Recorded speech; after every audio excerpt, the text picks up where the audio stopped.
MKSGS channel में आपका हार्दिक स्वागत एवं अभिनंदन करता हूं। आयुर्वेद में शरीर को स्वस्थ एवं मन को प्रसन्नचित्त रखने के लिए 3 उपस्तंभ क्या हैं, आइए इनके बारे में जानकारी आज साझा करेंगे।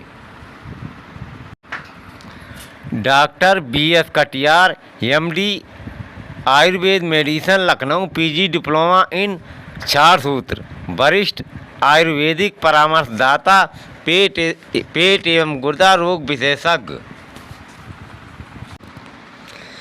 आयुर्वेद में शरीर को स्वस्थ एवं मन को प्रसन्नचित्त रखने के 3 उपस्तंभ हैं, जिनको नंबर 1 आहार, नंबर 2 निद्रा, नंबर 3 ब्रह्मचर्य के नाम से जानते हैं।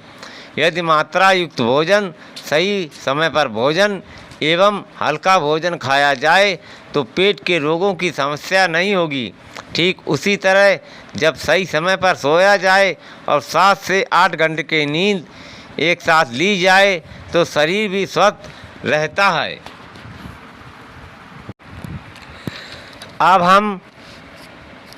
अब ब्रह्मचार्य के बारे में 3 भाग हैं। नंबर 1 बुरे मानसिक धारणी वेग काम, बुरे मानसिक धारणी वेग काम, क्रोध, लोभ, मोह, अहंकार, इनको रोकना। नंबर 2 बुरे वाचिक धारणी वेग कठोर वचन बोलना, गालियां देना। नंबर 3 बुरे शारीरिक धारणी वेग 2 हाथ 2 पैर के द्वारा किसी को मारना, पीटना एवं उपस्थ द्वारा व्यभिचार करना, पर स्त्री गमन करना। इन सभी को रोकना चाहिए तो हम हमेशा स्वस्थ व निरोगी रह सकते हैं। आहार, निद्रा, ब्रह्मचर्य का पालन न करने से धीरे धीरे पेट ठीक नहीं रहता है, जिसकी शुरुआत भोजन करने की इच्छा का न होना या अरुचि से होती है। जठराग्नि के मंद होने से खाए हुए भोजन का पाचन ठीक से नहीं होता है, जिसके कारण अपच या अजीर्ण की शुरुआत होती है। पुनः कई महीनों या सालों तक यह स्थित रहने के कारण फिर हाइपर एसिडिटी या अम्ल पित्त, पेट के ऊपरी हिस्से में जलन होना, खट्टा पानी मुंह में आना, पेट का फूलना, जी उबकाना आदि तरह तरह के लक्षण उत्पन्न होते हैं, जिसके कारण स्वस्थ व्यक्ति को पेट न साफ होने की समस्या शुरू हो जाती है।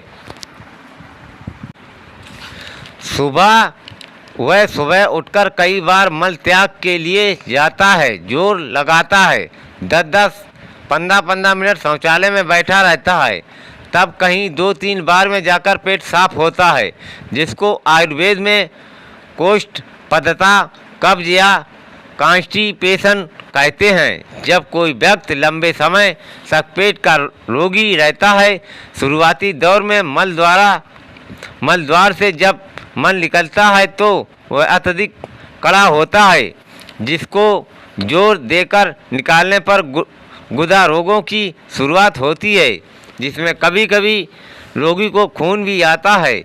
जब पूर्ण मल त्याग के बाद बिना दर्द के बूंद बूंद करके खून आता है, उसे बवासीर या आर्स कहते हैं। यदि मूल त्याग के समय बहुत ही दर्द, कटन, जलन, चुभन होती है और मल के ऊपर एक लकीर सी बनकर आती है, वह मल त्याग के बाद 3-4 घंटे तक चलने फिरने, उठने बैठने में दिक्कत होती है, इसे फिसर या परिकर्तिका या गुदनाल घाव कहते हैं। इसी फिसर का सही इलाज ना करके बगैर जांच करवाए वीडियो प्रोस्टोस्कोपी, मेडिकल स्टोर या सामान्य चिकित्सक से दवा लेकर खाने पर मर्द धीरे धीरे बढ़ता है।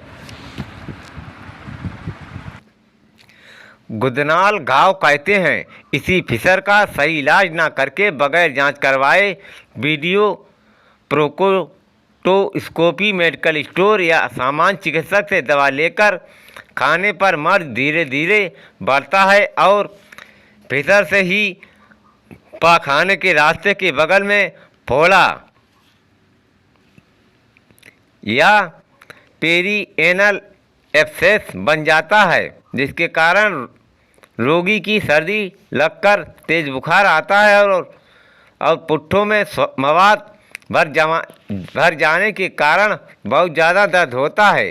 कभी कभी फोड़ा अपने आप भी फूट जाता है और मवाद भर जाने पर व्यक्ति फिर भी डॉक्टर से परामर्श नहीं लेता, लेकिन उसका अंदरूनी छेद पाखाने के रास्ते में अंदर होता है, जिससे मल त्याग करते समय रोज मल के कण उस रास्ते में जाकर सड़ते हैं और फिर भगंदर में परिवर्तित हो जाता है। बवासीर या अर्श 4 प्रकार का होता है: प्रथम, द्वितीय, तृतीय व चतुर्थ अवस्था। प्रथम व द्वितीय अवस्था 1 से 3 माह आयुर्वेदिक इलाज करने पर ठीक हो जाती है।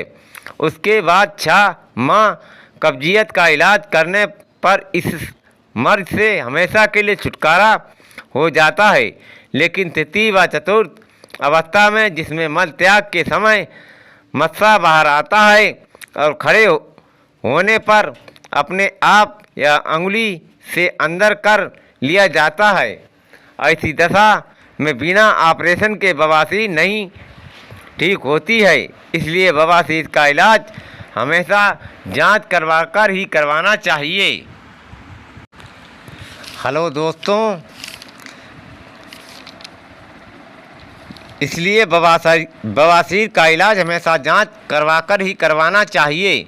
फिसर या गुदना लगाव या परकर्तिका भी 4 अवस्था में होता है: प्रथम, द्वितीय, तृतीय व चतुर्थ अवस्था। जो घाव गहरे नहीं होते हैं वह दवा खाने व लगाने से 1 माह के अंदर ठीक हो जाते हैं, पर जो घाव कई सारे बड़े व जिनके साथ पारवाने के रास्ते के बाहर खाल लटकी रहती है, उसे सेंटिनेल टैग कहते हैं। ऐसे फिसर में फिक्रेस्टमी यानी ऑपरेशन की अवस्था होती है।